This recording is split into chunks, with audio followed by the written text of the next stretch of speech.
I'm Jenny from Art by Jenny K. Welcome to my channel. Today I'm going to walk you through the process of assembling a Colarting kit. This is a Colarting kit that's finished. Actually, it's not the kit. This is the prototype. This is the first one I did and created the kit from. And so I wanted to kind of show you the finished product before we get started on creating a different one. We'll use some different colors and different embellishments. But we're gonna do the butterfly. So a Colarting kit is a 3D coloring art kit. And so it's kind of hard to tell in the video. Maybe if I up it a little bit, there you can see the different layers. So you can see that there are several different layers pulling that butterfly up off of the page, and then there are some embellishments with little flowers and some kind of blingy stuff. There's even some little beads that look like flies. There's a broken butterfly pin up here that I really like. I like the crystals on it, and it's a vintage pin, and so every time I walk by this one, it makes me happy. I like the colors, and I like the jewelry on it and the bling, so that's really all about my personality. When I'm out at art fairs, though, people often ask about how the kits work, what's included, what do you use to color them, how do you choose the colors and embellishments. So I'm going to show you what a kit looks like. Let's set that off to the side. What a kit looks like, what comes in it, and how it goes together. So this is the kit of the one that I just showed you, and you can see the pictures on the front of the prototype so that you can see what the finished product would look like. And then when you flip it over, you can see there's an embellishment packet. There's a page with some directions, and then there are other pages in between. So let's take a look at what comes in the kit. So this is the embellishment packet. Embellishments in a kit are always, let's make sure I'm on the camera here, are always clear, silver, something like that to go with whatever color you happen to choose to color it. So that way you don't have to worry about whether or not your embellishments match your color. And of course you can always add colored embellishments out of your own stash. So the embellishments are there, and then there's also some of the foam scrapbooking risers that give it the 3D effect. So this is the top page that you see here in the kit. It's got the top layer of the butterfly. It's got the instructions for each layer. And then we see the next layer. There's the middle layer. And when we're coloring this, we're gonna detail color the flowers, but we're just gonna block color this because it's going to be underneath this one. And then there's the back layer, and you can see that as well. That is going to be block colored, and then we'll color in all of the details on that. And then finally you get a coloring page. When I first started selling art kits and things like that, I started with coloring books. And so I created a Bugs and Butterflies coloring book that had this image in it. And so this was the jumping off point for making the kit. So I used my original image and went back and cut it out and made layers and things like that on it. And so we always include one of the coloring pages so that you can practice with colors, maybe try a different set of colors that you wouldn't normally use. You can see how something's going to look, or you can just color it separately for fun and maybe use it in another project. And we might do that on another day, make one and then cut it out and put it in a junk journal or something. I think the flowers especially would be good on smaller things on a page, but maybe you could put the butterfly on a cover or an inside spread. That might be kind of fun. So we might do that. Okay, so before we get to coloring, the first step is to choose the colors that you're going to use. Now generally I'm in favor of just picking whatever colors make you happy. There are lots of ways to color things and lots of ways to choose what you want to use, and we'll talk about some of those. But I like it so that when you walk by and look at something, it just makes you happy. You smile, and that's how I feel about. Let's flip this over so there's a white background here. And that's how I feel about the butterfly kit that I showed you, the prototype that I started with. I just like those colors and they make me happy, so every time I walk by it, I smile. But a lot of times people ask about making it go with something that they want or fit in a certain decor, or how do you choose the colors so that it looks good. You know, I think if you like it, it looks good. So, but we'll talk about that too. So one of the ways that you can choose colors, if you want to be a little more scientific about it, is to use a color wheel. Right, now, color wheels, I've had this one for many, many years, but they are easily available online. You can see the colors online. You can see them. You can purchase a color wheel if you want one. I had mine long before there were, you know, a bazillion things online. That's how old I am. So, you know, I just refer back to mine. So when you're looking at the color wheel, let's start on this side. We can look at colors that are direct opposites, right? Those are complementary colors. We can look at colors that are analogous, that are in the same color family. They're within a couple of spaces on the wheel of each other. We can look at using tints and hues of a color. So for example, if the color we want is red, when we add white we get a tint, which is pink, and when we add black we get a hue, which is a darker red. So we can look at those. So let's look at a couple of examples of how something like that might look. So this is how that would look in a monochrome, where I chose red and then I just added white or black to make it lighter or darker. But the base color in everything in this painting is red. So that can kind of give a very shadowy kind of effect. You know, if there's a particular color you really like, or if somebody says, you know, gosh, I think I'll do my kitchen in blue, and you want to give them a gift, then you could always do it in monochromatic blues and know that it would fit in, right? So this one is done in complementary colors. So that would be opposite on the color wheel, and that creates a lot of tension. It creates a lot of energy. So when you have opposite colors, they kind of compete. So you can see the very stark contrast. This is the same picture as the one with the red, right? But it looks very different in the orange and the blue because of the complementary colors and kind of, you know, sort of fighting for dominance there. It's very vibrant. If you have a room that's very, you know, monochrome, one color, and you want something that's a really strong pop of color, this could be the way to go. Another way to go is to do the analogous colors, right? And so those are colors that are close to each other on the color wheel. So if we looked on the color wheel, we would see that we have yellows going into greens and we have yellows going into oranges. And so these colors that are close on the color wheel create a very harmonious sense of a feeling when you look at them, right? And you can put in other pops of color, and a lot of it depends too on the strength of the color and things like that. But generally, when we look at things on the color wheel that are analogous, that are close to each other, it's harmonious. So that's one way to approach the color. Another way to approach the color would be to look around the room that you plan to hang your finished artwork in.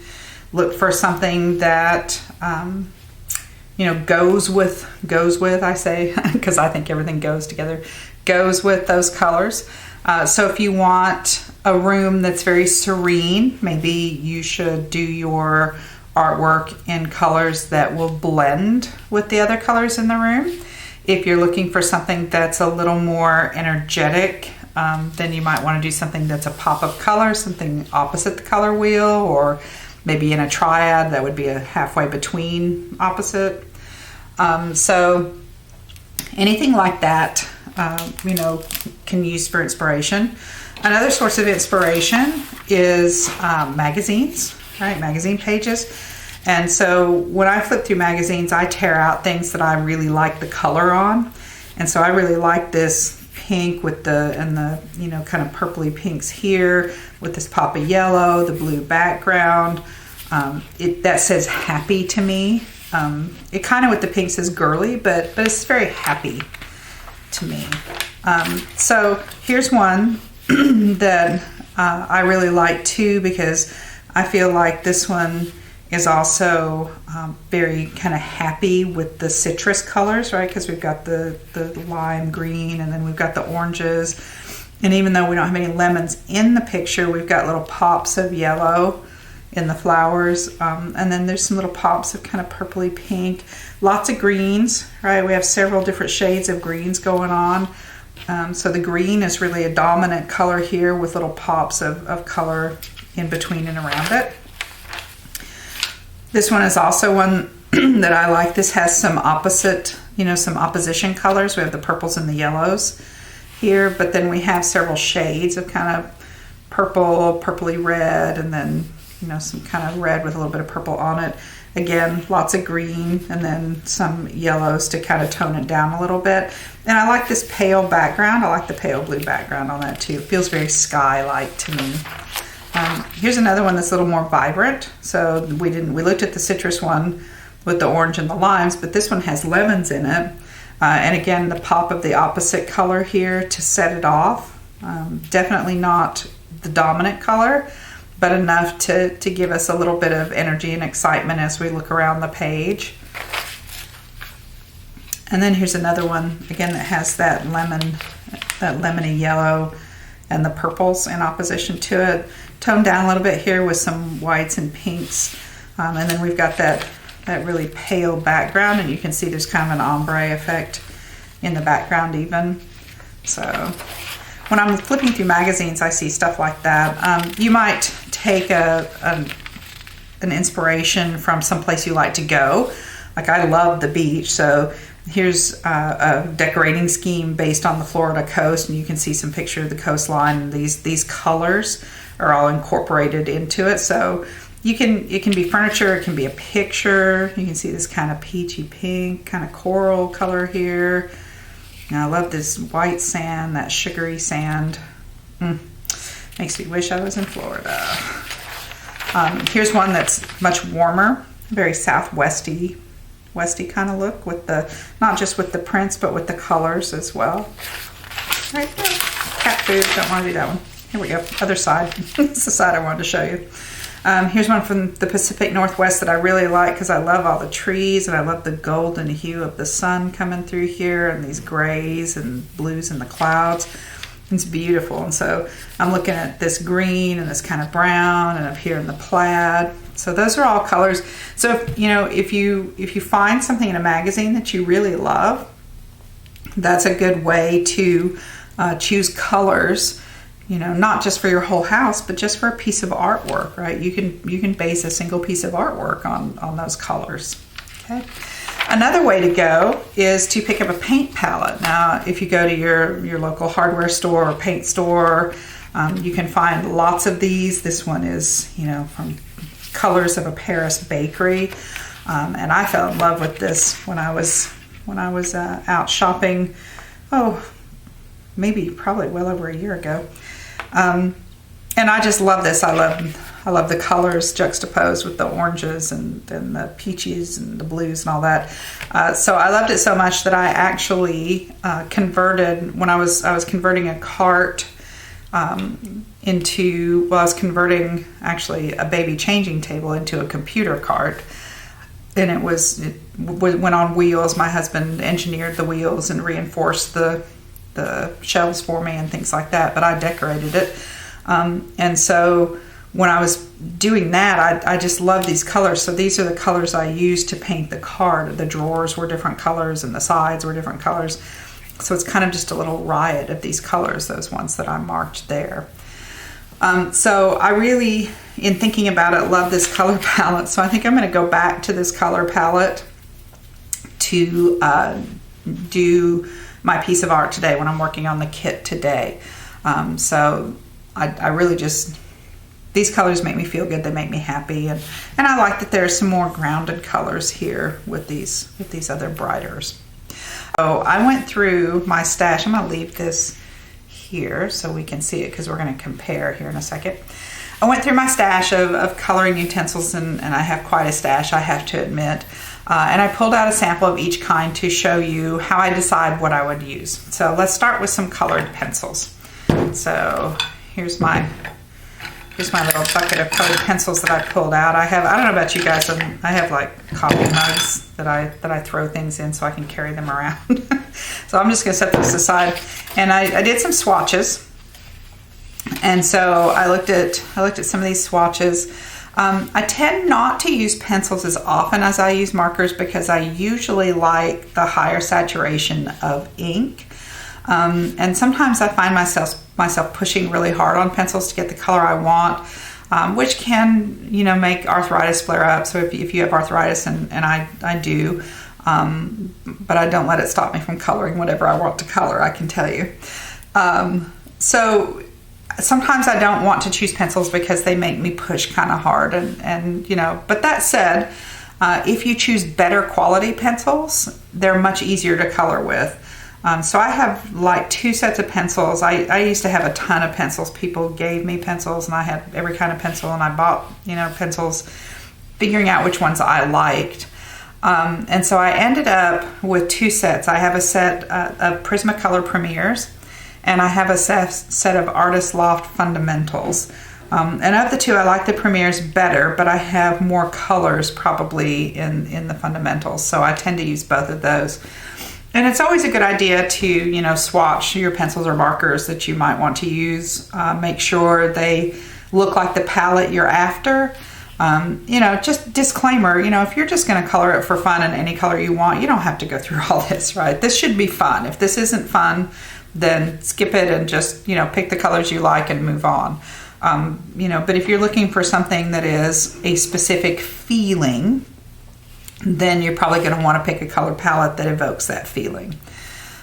So, just to make sure that you're getting the colors you're after, it's always a good idea to swatch it. And I just printed, these are just little squares that I printed on my computer that I go through and, and I just kind of swatch it and put the color on it so that you can see, what we're looking for. So we can see kind of how these colors compare to what we're looking for, right? I see this one definitely. I see one that looks kind of across here, like this one. This is a little darker than this. Maybe if I colored those 2 together, I could, get that blended. I definitely see this. I see this one. There's the pink. I see a couple of the tan, kind of like this darker, maybe this darker brown here. It's a little, not quite that dark, but it's close. The palette I chose doesn't really have green on it. And I know there's a lot of green in what I'm going to color. So I chose some greens that are kind of like it. It kind of has this frosty glass, which is kind of a blue-green. But I chose some greens that I thought might go well with the colors. So this palette looks like I have pencils that would go with this palette, pretty well. So that is definitely a choice I might make. So let's set those aside and see what else I have. Oops. Helps if you don't mess things up. Okay. Next, I pulled some alcohol markers, and I have kind of a variety of alcohol markers. So to be honest, I have whatever's on sale. Alcohol markers are expensive, as I'm sure you know. So I tend to buy whatever's on sale. If somebody tells me something's a good set, then those are the ones I buy. These are Bianos, and they came from Amazon, right? So they came in a large set of lots of colors. This one is a set that I picked up at Hobby Lobby that I don't think they have anymore, and I'm down to only a few of these left. I've run out of most of those. These are a set that I just picked up at a thrift store the other day. They're part of a set of kind of grays and pale colors. So we're going to try those. And I swatched all those out so you can see. Oops, got it upside down. Helps turn it right side up. So I swatched those, and I can see that I have, you know, these colors. This one looks pretty close. This one looks good. This one's a little bright for this. This one is closer to this, maybe a little bright. Probably if I did these two together, like if I put the raw silk over this one, I might get a little more of that. This warm gray is kind of here, right? So I have some colors here, although I don't have anything in green that looks like it's going to go with it. When I pulled them out, all of the greens were super bright or super dark and just didn't really look like they were the same saturation that I'm looking for with this kind of feeling. So I probably won't use the alcohol markers because I just didn't find anything green, and there's a lot of green on that butterfly and all the flowers out around it that I'm going to want to use. Now, you can always color vegetation another color. You know, just because it's green in real life doesn't mean it has to be green in your artwork for sure. I'm definitely not a purist with that kind of stuff, but some people are, and you know. So then I have some Sharpies, and then I have two brands actually. I have actual Sharpies, and then I have this brand which is Bic Market, right? That are like Sharpies on the tip and everything. It's just a different brand of the same kind of thing.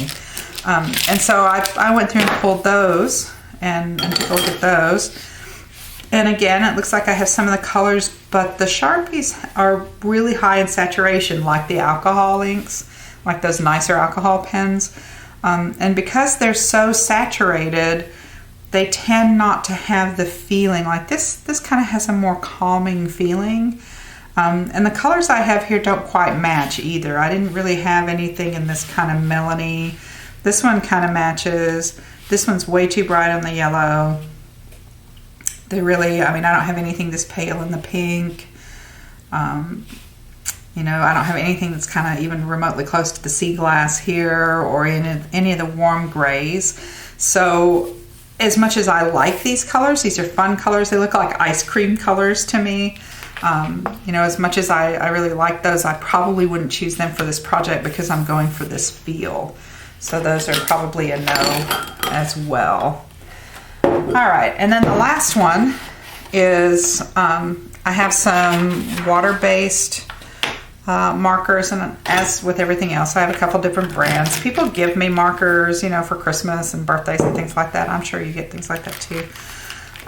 And so I have a couple different brands, and I have the Staedtler markers, and then actually I have this set of Crayola Super Tips that have a bazillion colors, and so that one's kind of fun. So I'm just going to set these over here, and I swatched out the ones from these too that I thought might be useful for this project. So I can see I have some of the kind of warm, you know, some of the kind of warm gray browns.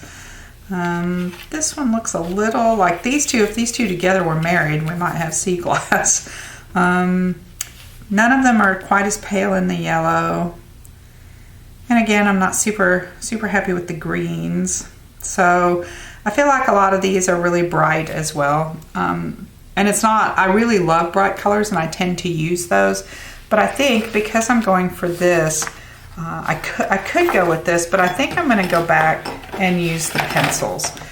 Because I just feel like those pencils were much closer to the colors I have picked out here, and I feel like I have more control over the saturation. I could do an extra layer. I could press a little harder. I could go back over it if I want it to be darker or if I want it to be a little lighter. So I think that's definitely what we're going to go with. Okay, now that we have gone through all of that, right, we can actually start coloring. Yay! The best part, right? That's the fun part. So let's set this aside, and I'm just going to set this over here so I can kind of keep an eye on my swatches, on my palette. And I'll keep my swatches here so I know what colors I'm looking for.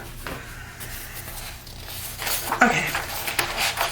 So one of the things I like to do, just for my own sake, I know that this background part is all going to be covered. I mean, I'm going to color it in with just really lightly with something, just so you don't see white around the edge when you layer it up and you're looking at it and you see under the edge.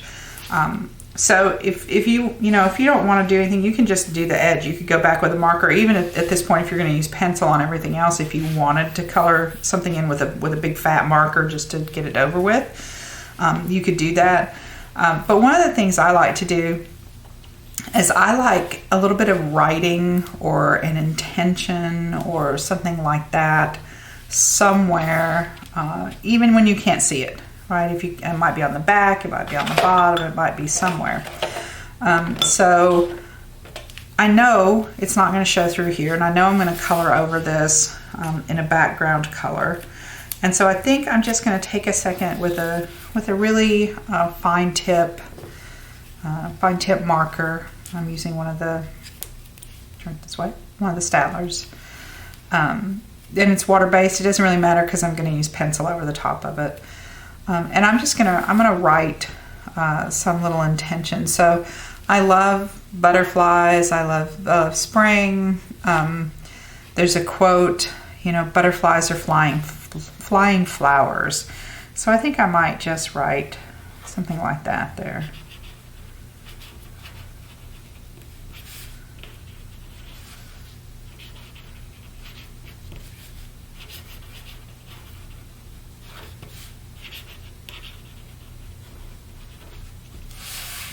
Now, nobody's ever going to see that. It's going to be underneath all of this. It's just something that I know is there. If I were going to give this to a friend, I might write something about my friend. I might write something to my friend, even though my friend is never going to see it, because I know it's there, and I can tell her there's a message under there. And we could put something, we could put love and hope and peace. Just things that are, good vibes, good, beautiful vibes that we can put there.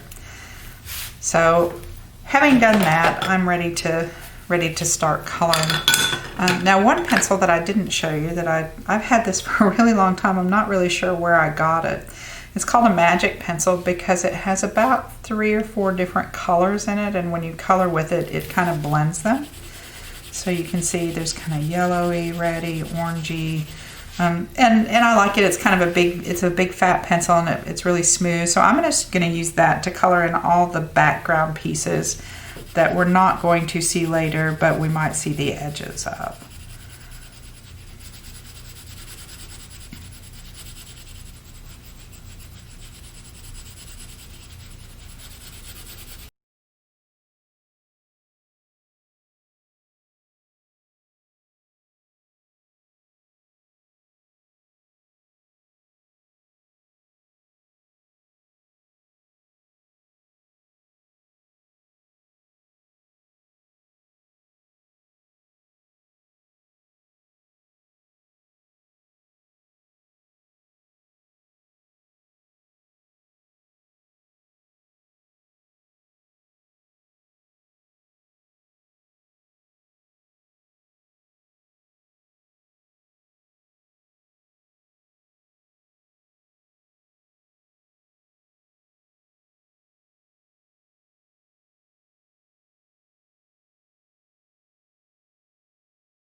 So we have all of our layers colored.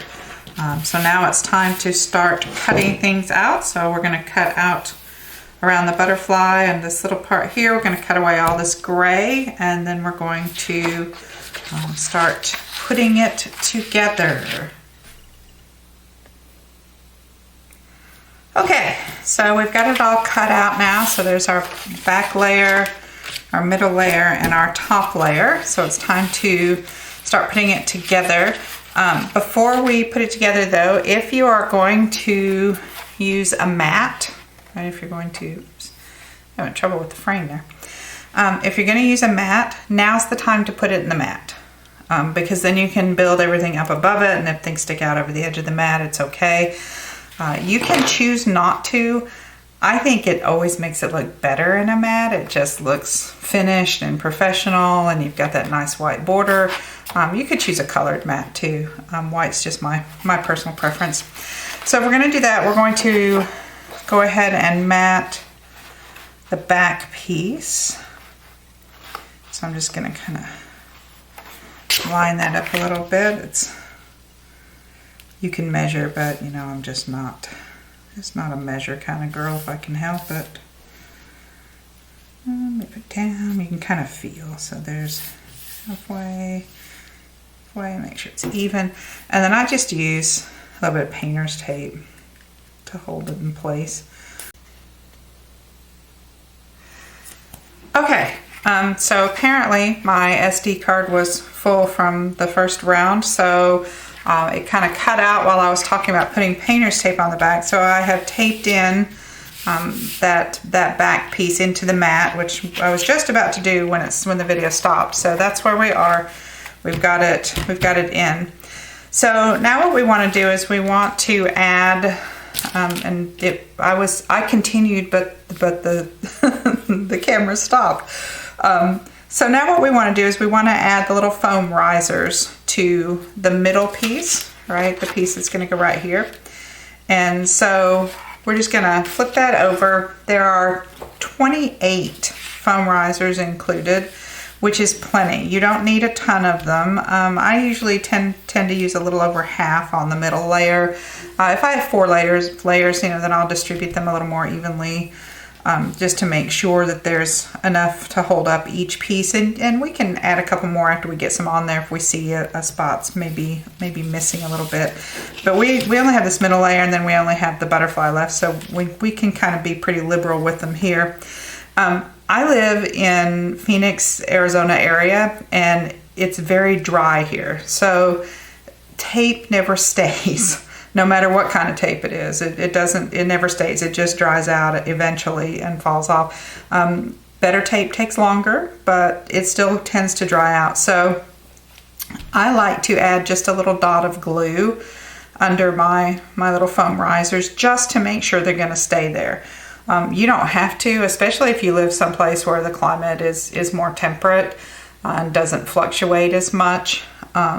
Here we have, you know, huge fluctuations in temperature because we range, you know, up to, you know, 115, 116 in the summertime during the day, and down into the 30s actually at night, sometimes in the winter, which is a pretty big fluctuation.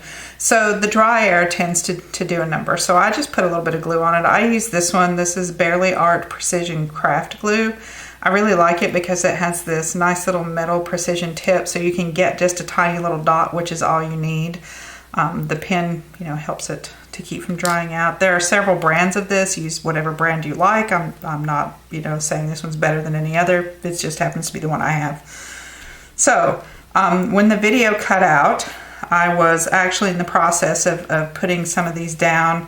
I just put a dot of glue down and I stuck them down. And so I'm just gonna peel off the little papers, and we'll add a little dot of glue to this side.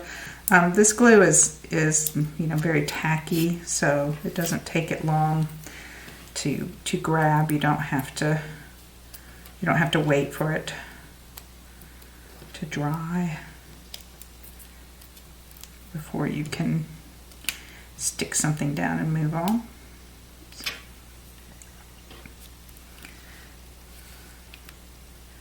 Apparently that one doesn't like me. Here's the paper.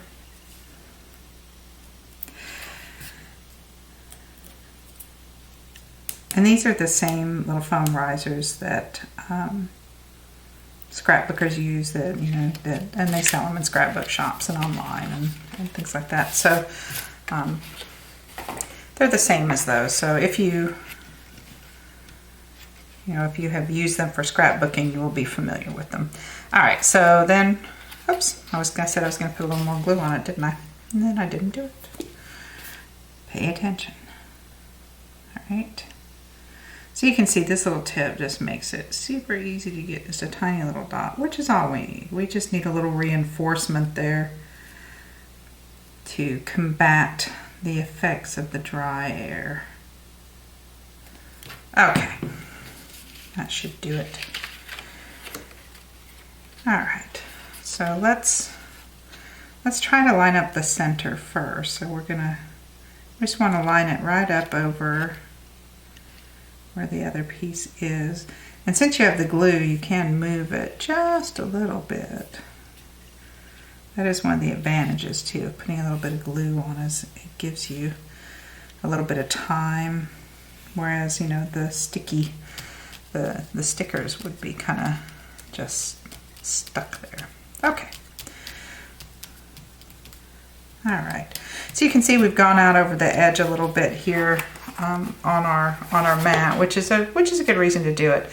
And then when we frame it, I will use one of the shadow box frames to frame it. And so see, it's a little more over the edge here, and that's okay because that kind of gives it a little more depth. And then this one we're gonna pop up there. So this one we can see the edge a little bit on.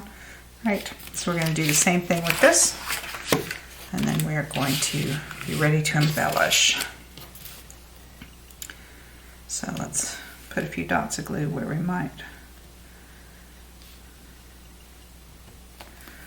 want some foam risers. So it's always good to kind of go around the edge a little bit and then anywhere in the center. If you're going to do one of the kits that has 4 or 5 layers, there are some extra risers in there for that.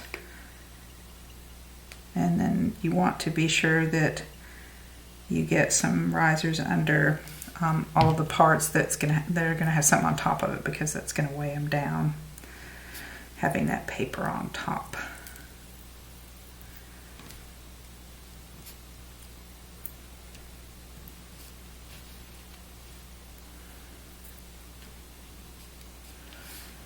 Let's put a couple across the middle here.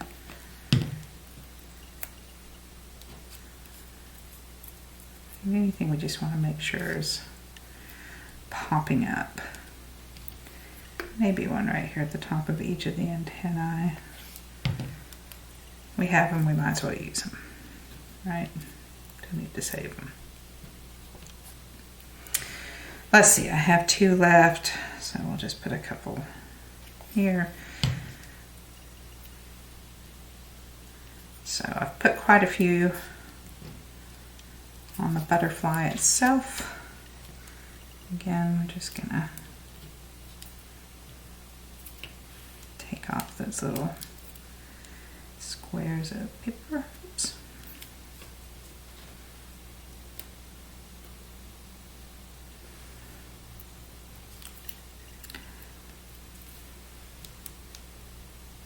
About you, but I have trouble peeling things off. Go to detail for me. There's probably a trick. I just don't know what it is. Somebody else out there knows what it is, so you could, if you know what it is, you could tell us. All right.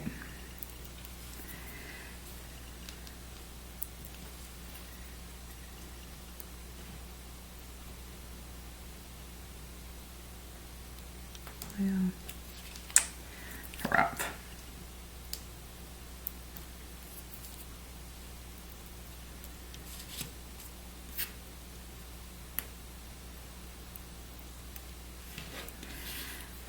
So you have to do all those little squares and maybe regret putting so many on there.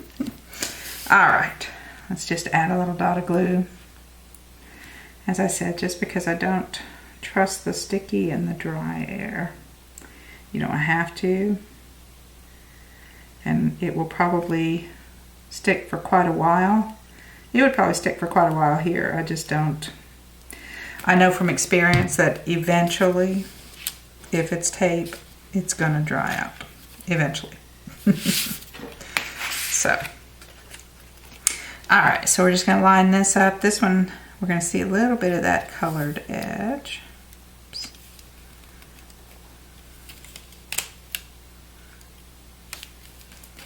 There we go.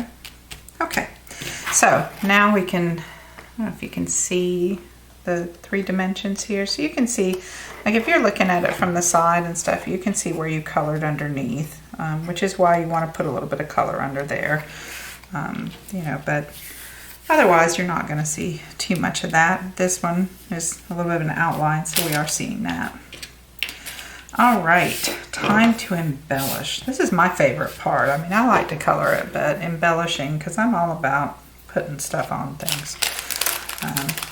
Okay, so let's take a look at the embellishment packet and decide if we want to use some things from that, and if we want to add some of our own things, which is always good, right? Because I like some color in the embellishments. Although these are good. Okay, so we have, it's kind of off the camera here, so we can scoot them this way a little bit. Hopefully you can see. Okay, so there's like some little string, which would, you know, you could make a cute little, you could do like top and bottom along the edge, or just one of the corners, like you could run it from flower to flower. You know, if you wanted something like that, that's always good, so we could do that. We have some of these little flower beads and some little pearls that would make cute little centers. So like we could put those on, we could put them in the center of some of the flowers, or we could scatter them around on the background flowers. We could do some of those. We got a couple bigger pearls. That one's a little bigger. We could do one with a little bit bigger pearl if we wanted to. Right, so some of those we could do. So that's an idea. Let's see. We've got some larger jewels. We've got a little heart jewel if we wanted to put that. I think it's a little blingy. I usually am all about the bling, and I usually end up with like glitter pens and stuff on here, but I didn't put any glitter pens or anything on this one. I like that kind of subdued palette, and I'm trying to make something that goes with that cart I made. So I think I'm probably going to skip those this time, although we've got some little bitty, these are cute. These little bitty kind of blingy. Those would be cute in the center of the flowers, and that would be just enough bling. We could just do a couple of those. That wouldn't be too overly much. And we have some just small little faceted beads that would catch the light. It doesn't add a lot of bling. It would just catch the light a little bit. You could put some of those maybe in the center of the butterfly wings. Oh, I like that. That's good. Let's see, what are we going to do with these little flowers? I kind of like the flowers, but maybe I just want to place them around on top of the leaves, like in the centers of the leaves and stuff, not maybe on the edges there. Yeah, just someplace a little bit different. I like the one with a little bit bigger,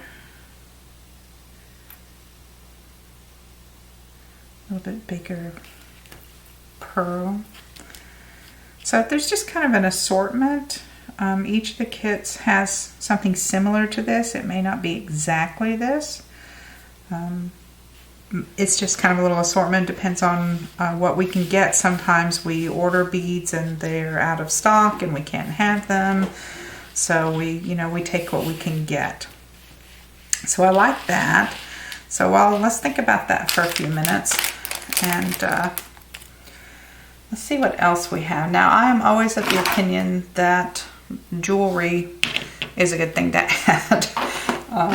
I just said I wasn't going to bling it up too much, but you know, you can't have too much jewelry, right? So I went into my stash of old, and some of this is pretty old. Some of it's vintage, and like they're clip earrings, and this is all, you know, just fashion jewelry stuff. It's nothing that's too precious. But I went to my stash. I kind of keep a bucket of, yeah, it's not really a bucket, it's more like a tub. A tub of old jewelry pieces, and some of it's broken, and some of it's just stuff that would have been thrown away, given to Goodwill or something at some point. Some of it I've picked up in little, you know, bags at flea markets. Some of it belonged to my mother-in-law. Some of it belonged to me.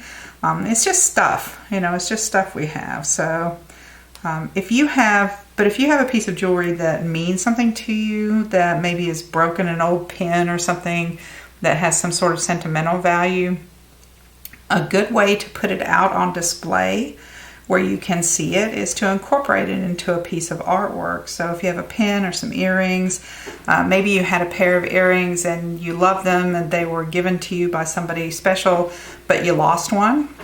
So maybe you can incorporate the other one into a piece of art so that when you see it, you remember that. You know, so I think jewelry is always fun. And if it has a sentimental value, then that makes it even better. But if you just like, you know, old jewelry like I do, then, you know, that's fun. And we're going to, if we decide to use something, we're going to take the back and stuff off. Now, I like this little pin. This is cute. So this little, he's cute. Let's see if we can get the back off of him.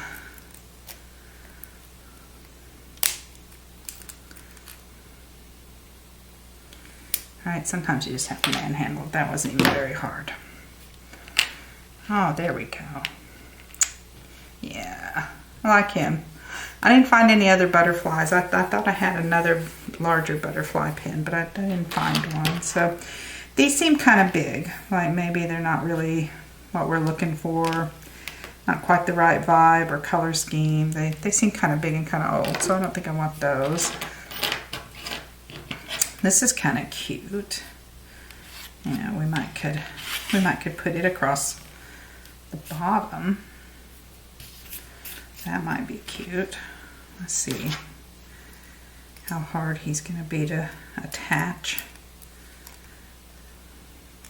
Right. Ooh, I have a feeling I'm just going to end up breaking him.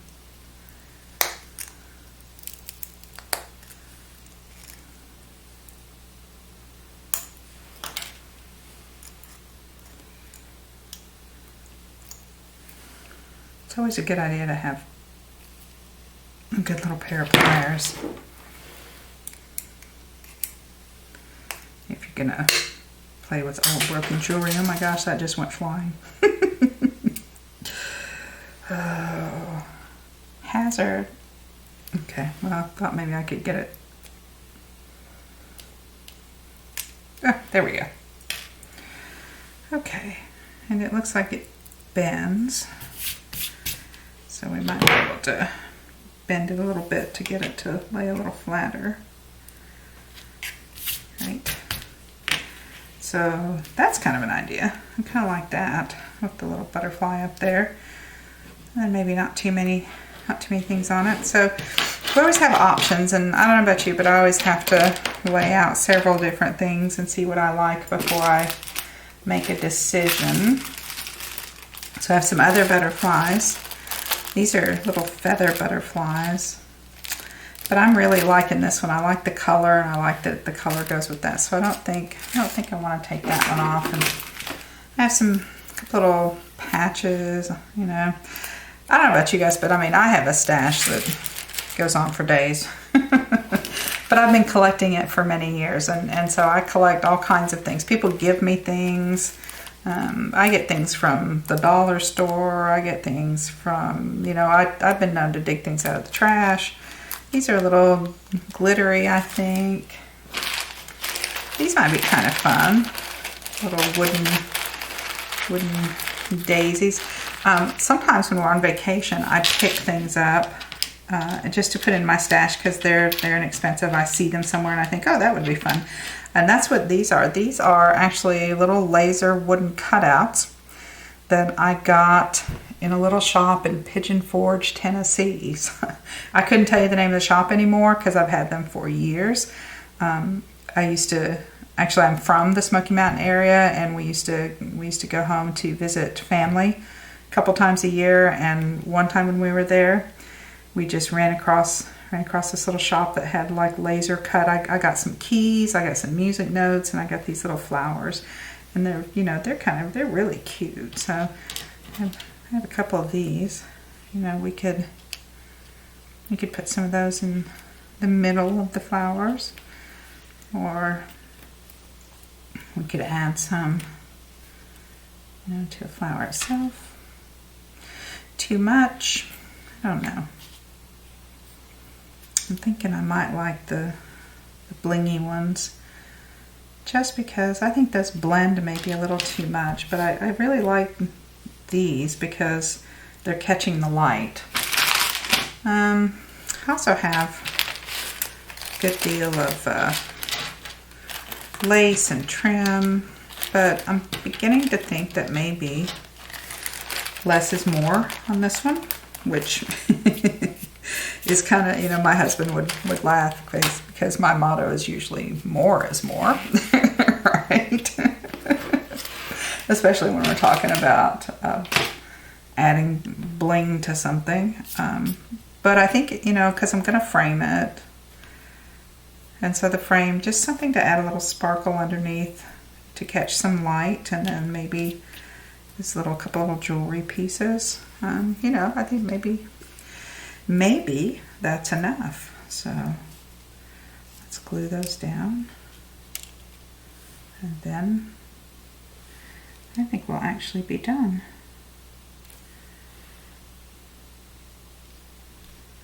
And sometimes it's a good thing that dries clear.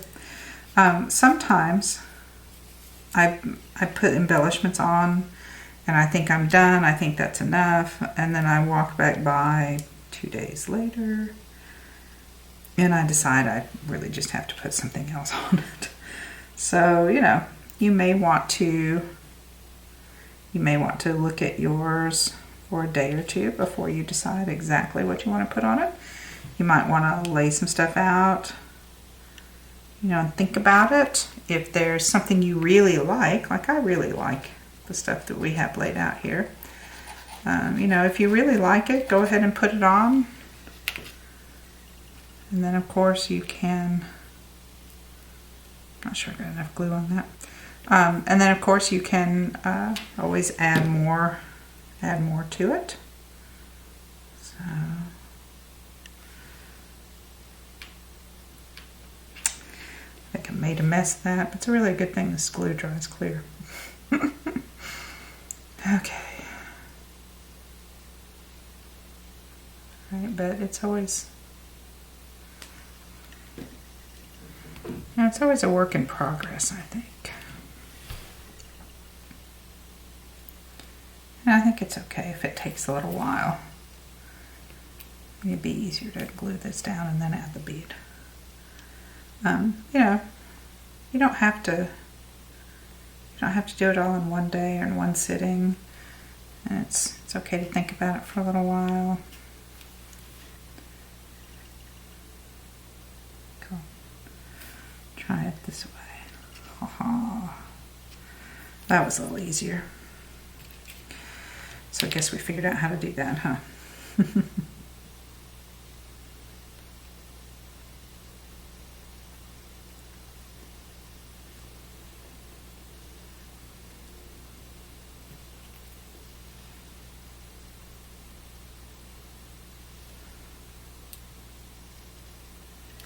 So, and this, I really like this glue because it grabs pretty fast. I mean, it's pretty tacky here. So I'm not really sure where this is going to touch. I think mostly here. maybe here. So anywhere I can get it to touch. I may have to go back with some heavy duty super glue or something to get this one to stay on because it is a little heavy. So we'll see if it doesn't stick. All right. We'll give it a chance. So once you have finished embellishing, the very last thing you want to do is sign your artwork, right? So I usually sign mine right down here on the mat because it's much easier than trying to find a place up here to sign it, and then you don't have to, you know, go over any of your work. So right here, and I would grab a Sharpie. I don't have one handy right this instant, but I'm going to kind of wait and see if this has to be re-glued anyway. But when you're finished, sign it, put it in a frame, and then you have a lovely piece of one-of-a-kind handmade art that you have put together. And it's, you know, it's a really great gift for somebody, you know, to hang in their house, but also in like their office cubicle, someplace like that. You know, it's a good way to brighten up their day. So I hope those of you who have been asking about how the kits go together and work, I hope this has answered all of your questions. Again, if you have questions that I didn't answer, please ask me in the chat. I will be happy to reply and answer you. And if there's something else you'd like to see, then please let me know, because we're going to be making videos about every other week. I hope you enjoyed this. I enjoyed doing it, and I will see you soon. Bye.